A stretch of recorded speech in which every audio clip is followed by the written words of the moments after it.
3 months after my wedding, I made a decision that changed the course of my life forever. People often ask whether a single moment can destroy a marriage. I used to believe that love could survive almost anything if two people were willing to listen and forgive. Looking back now, I realize that love cannot survive where respect has already disappeared. The night my husband slapped me was not the beginning of our problems. It was simply the first time I could no longer pretend they weren't there. When I married Daniel, I believed I was joining a family that valued kindness and tradition. His mother, Evelyn, spoke softly in public, smiled for photographs, and proudly told everyone she considered me the daughter she never had. During our engagement, she often insisted that family always came first. At the time, those words sounded comforting. After the wedding, I slowly learned they carried a very different meaning. Every Sunday, the family gathered for dinner at our house. Although I worked full-time as a financial analyst, the expectation was that I would prepare every meal while Evelyn sat comfortably in the living room, discussing neighborhood gossip with Daniel. Whenever I suggested sharing the cooking, Daniel would laugh and say, "Mom has done enough for this family. It's our turn to take care of her." At first, I tried to convince myself that it wasn't unreasonable. Marriage required compromise, I reminded myself. Still, little things began to bother me. Evelyn never thanked me for the meals. Daniel never offered to help wash the dishes. If I sat down before serving everyone else, Evelyn would quietly clear her throat until I stood again. They never shouted, they never argued. Instead, they acted as though these rules had always existed, and that questioning them somehow made me disrespectful. That Sunday had already been exhausting. I had spent 9 hours at work, preparing reports before rushing home to cook dinner for 6 people. By the time everything was ready, my feet ached, and my head throbbed from skipping lunch. I placed the serving dishes on the table and finally sat down with a deep breath. Evelyn looked at me without touching her plate. Daniel noticed immediately. "Aren't you forgetting something?" he asked. I looked around the table. "What do you mean? My mother hasn't been served." "The food is right here," I replied gently. "She can serve herself just like the rest of us." The room fell completely silent. Evelyn lowered her eyes with an expression that suggested I had committed an unforgivable insult. Daniel leaned closer. "Get up." I shook my head. "I've been working all day too. I'm tired." His voice hardened. I said, "Get up and serve my mother." For the first time since we'd met, I didn't immediately give in. I stayed exactly where I was. "No," I said quietly. "I'm happy to eat together as a family, but I'm not anyone's servant." Before I could take another breath, his hand struck my face. The sound echoed through the dining room. My cheek burned instantly. My fork slipped from my fingers and clattered against the plate. No one moved. No one spoke. Evelyn simply reached for the serving spoon as though nothing unusual had happened. I slowly stood, fighting back tears, and walked upstairs without saying a word. As I closed the bedroom door behind me, I realized the silence downstairs frightened me more than the slap itself. Then, just before sunrise, I noticed something that made me understand the violence had never been the real secret in that house. I barely slept that night. Every time I closed my eyes, I felt the sting across my cheek again, followed by the deafening silence that had settled over the dining room. No apology came from Daniel. No knock sounded at the bedroom door. Around dawn, I finally climbed out of bed and looked into the bathroom mirror. A faint red mark still rested against my skin, but it wasn't the bruise that unsettled me. It was the woman staring back. She looked exhausted, confused, and strangely older than she had the day before. The house remained unusually quiet. I expected tension, maybe even another argument, yet the calm felt rehearsed. As I walked downstairs, I heard low voices coming from Daniel's office. The door wasn't fully closed. "We have to keep everything exactly as it is," Evelyn whispered. Daniel answered, "She doesn't know enough to question it." My footsteps froze. "I'll talk to her when the timing is right," he continued. "If she keeps believing we're helping with the finances, nothing changes." I quietly stepped away before the floorboards could betray me. At breakfast, neither of them mentioned the slap. Daniel poured himself coffee as though the previous evening had never happened. Evelyn smiled politely and asked whether I planned to cook roast chicken for Sunday dinner again next week. The normal conversation felt more disturbing than shouting ever could have. Instead of confronting them, I watched. Daniel checked his phone every few minutes, turning the screen away whenever I entered the room. Evelyn wandered through the house opening drawers she had no reason to touch. They exchanged brief glances that seemed to carry entire conversations without words. After Daniel left for work, I began cleaning the kitchen. While putting away paperwork that had been left on the counter, I noticed an envelope tucked beneath a stack of grocery coupons. My name appeared on the front in neat printed letters. I frowned. I had never seen it before. Inside was a bank statement for an investment account I didn't recognize. The mailing address was ours, yet the notification showed that electronic statements had recently been activated. Someone had deliberately switched the account to paperless communication. The account contained far more money than I expected. Even stranger, several transfers had been scheduled automatically every month. None of them carried my authorization. A cold weight settled in my stomach. I hurried to my laptop and logged into my online banking profile. The account didn't appear anywhere. After several minutes of searching, I remembered signing a thick folder of financial documents shortly after the wedding. Daniel had said they were routine paperwork needed to combine our finances. I hadn't questioned him because I trusted him completely. Now I wasn't so sure. That afternoon I searched through the filing cabinet in Daniel's office. Most folders contained ordinary tax records and insurance papers, but one drawer was locked. Daniel had never locked anything before. The locked drawer bothered me far more than the missing information. People only locked away things they expected someone else to find. When I heard Evelyn returning from shopping, I quietly closed everything exactly as I had found it.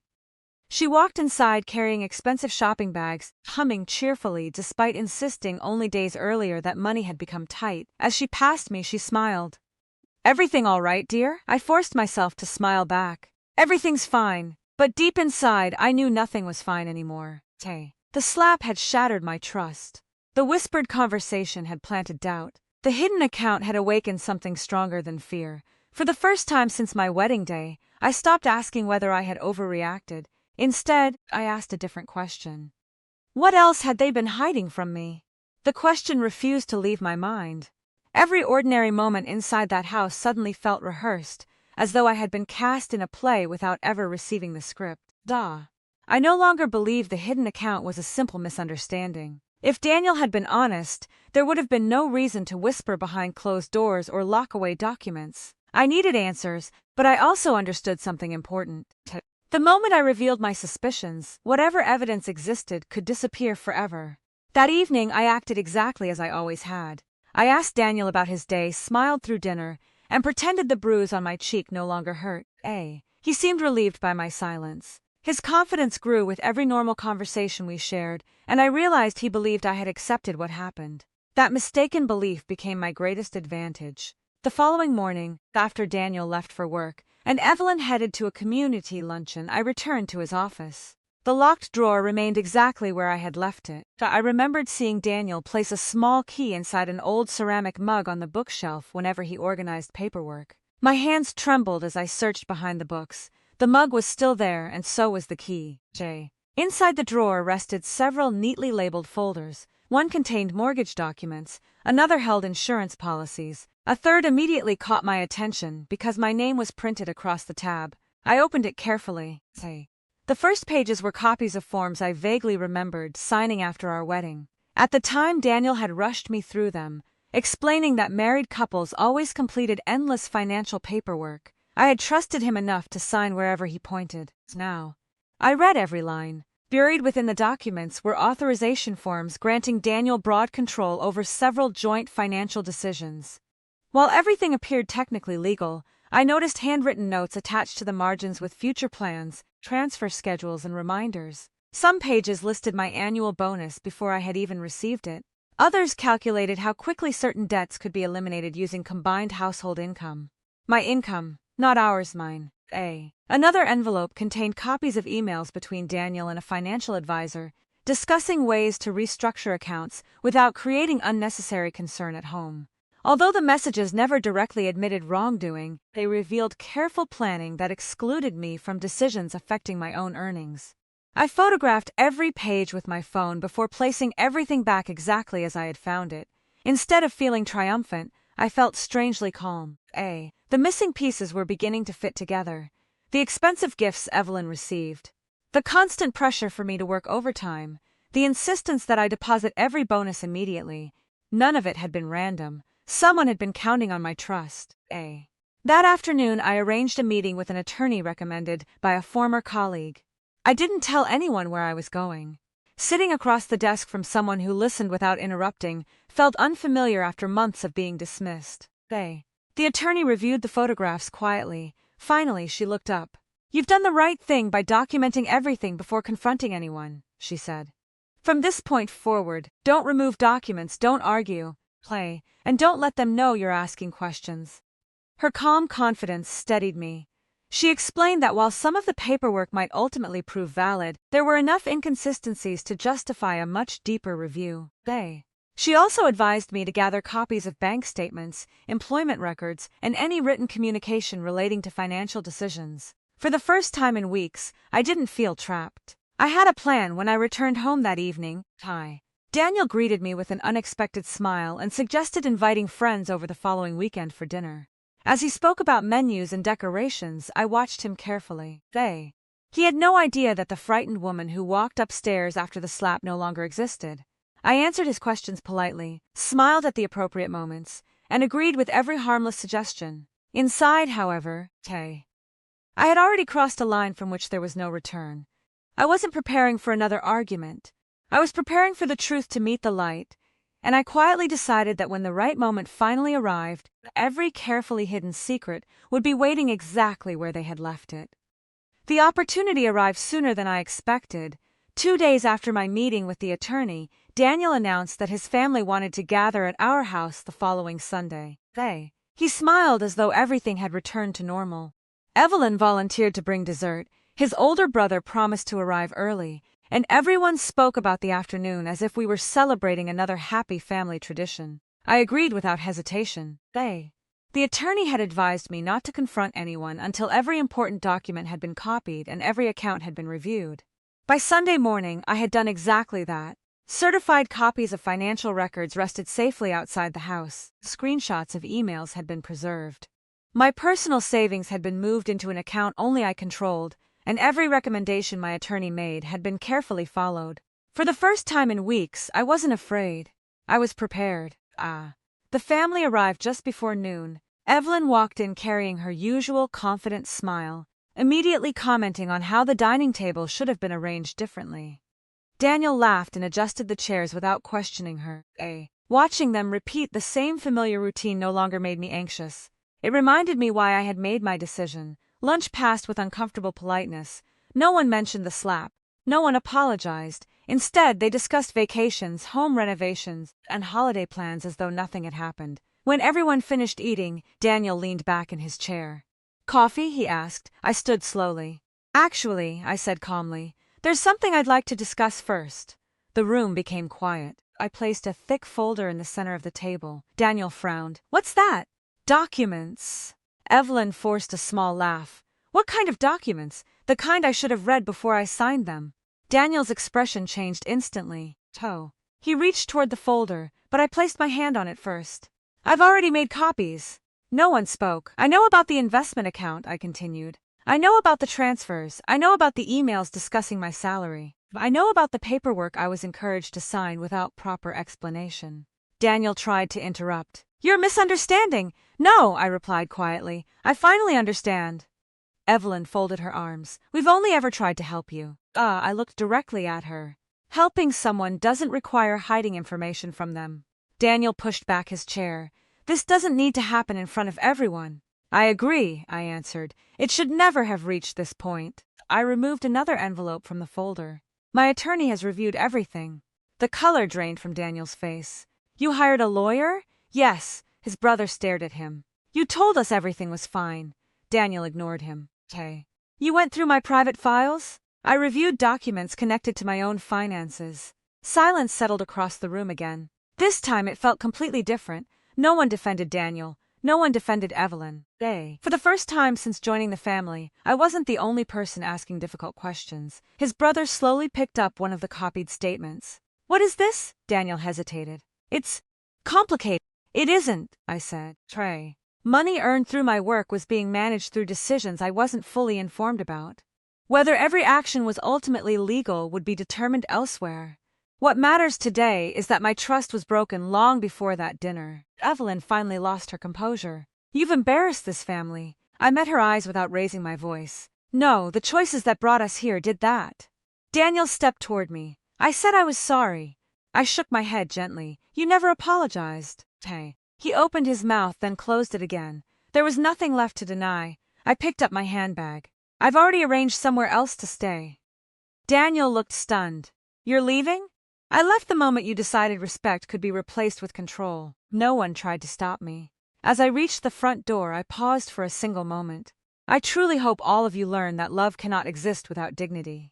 Then I walked outside. The afternoon sun felt warmer than it had in weeks. Behind me, I could hear raised voices beginning inside the house as long-hidden truths finally surfaced between the people who had spent so much energy protecting them. I didn't turn around. For the first time since my wedding day, I wasn't walking away in fear. I was walking toward a future that belonged entirely to me, and although the confrontation was finally over, I knew the hardest part was still ahead. Not proving what had happened, but learning how to build a life where I would never again mistake silence for peace. 9 months have passed since I closed that front door behind me. Time didn't erase the memories, but it changed the way I carried them. The bruise disappeared within days. The fear lasted much longer. Healing, I discovered, wasn't about forgetting what happened. It was about refusing to let those moments define every chapter that followed. The legal process moved slowly, just as my attorney had warned.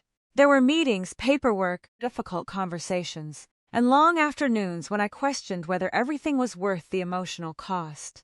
Yet each time doubt appeared, I remembered the silence that followed the slap. I reminded myself that staying would have required abandoning the person I wanted to become. Eventually, every financial record was reviewed, every account was untangled, and every agreement was examined carefully. Some assets were divided fairly, while others remained exactly where the evidence proved they belonged. More important than any settlement was the certainty that I had finally reclaimed control over my own future. No one else would ever sign my name through manipulation or decide my worth behind closed doors again. I moved into a smaller apartment overlooking a quiet neighborhood park. It wasn't luxurious, but every piece of furniture, every photograph, and every decision inside those walls belonged entirely to me. On weekends, I drank coffee by the window, watched children laugh on the playground, and slowly learned to enjoy peaceful silence instead of fearing it. Work became more than a paycheck. I accepted a promotion I once believed I wasn't qualified for, because Daniel had convinced me my career mattered less than supporting his family. My new responsibilities challenged me, but they also reminded me how capable I had always been. The confidence I thought I had lost had simply been buried beneath someone else's expectations. One afternoon, I received a message from Daniel. It contained only a few sentences. He apologized for everything and admitted he had allowed loyalty to his mother's demands to replace respect for his marriage. Months earlier, those words would have meant everything to me. Now they felt like the closing lines of a chapter I had already finished reading. I wished him well. Then I deleted the message. Forgiveness arrived quietly, not because anyone earned it, but because carrying resentment no longer served my future. Forgiving didn't mean forgetting, excusing, or returning. It simply meant releasing the weight that no longer belonged on my shoulders. Sometimes friends ask whether I regret leaving so quickly. I always smile before answering. The truth is, I didn't leave because of one slap. I left because that moment revealed a pattern I could no longer ignore. Respect should never depend on obedience. Love should never require humiliation. Family should never demand that someone surrender their dignity just to keep the peace. Looking back, I no longer see that terrible evening as the day my life fell apart. I see it as the day my real life finally began. Walking away wasn't the easiest decision I have ever made. It was simply the healthiest one.